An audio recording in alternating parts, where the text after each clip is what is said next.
Slowly, very slowly, we're getting back to business in some parts of the country, including, Luke Burbank tells us, one very popular farmers market.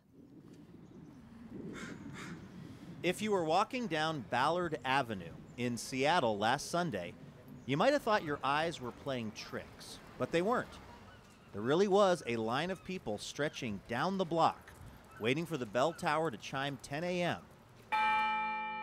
which signaled the reopening of the Ballard Farmers Market. Washington was hit hard by the COVID-19 outbreak, with more than 700 deaths.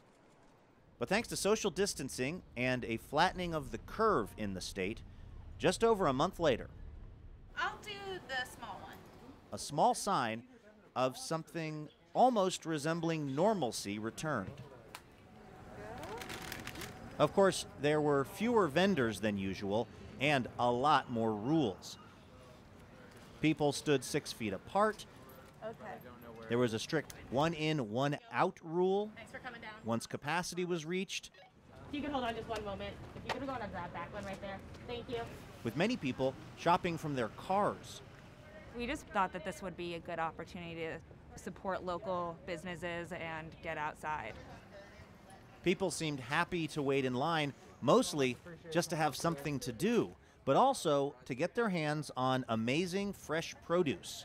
We got the Dutch variety, the binche. It's a great frying potato. Like Brent Olson's potatoes, which he drove all the way across the state to sell. People, I think, are kind of fearful of going to the grocery stores a lot more than just this outdoor effect that we're seeing right now. Karen Bean was selling her organic honey from a safe distance. This is a card reader. I have to hand this 6 feet away to somebody who's driven up. Thank you. On March 13th, Seattle shuttered its farmers markets. But while the city's most famous public market, Pike Place, remains mostly closed, What do I owe you, my friend? the Ballard Farmers Market was able to reopen. Sort of. Doug Farr is the general manager.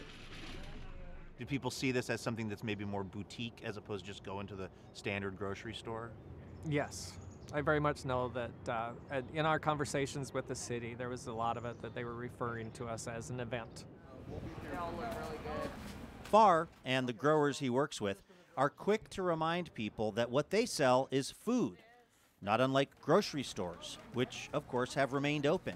In essence, we are a safer alternative than grocery stores. The amount of people that are in a grocery store at any given time is having access to that product. These farmers are the people of which have touched that product for the first time.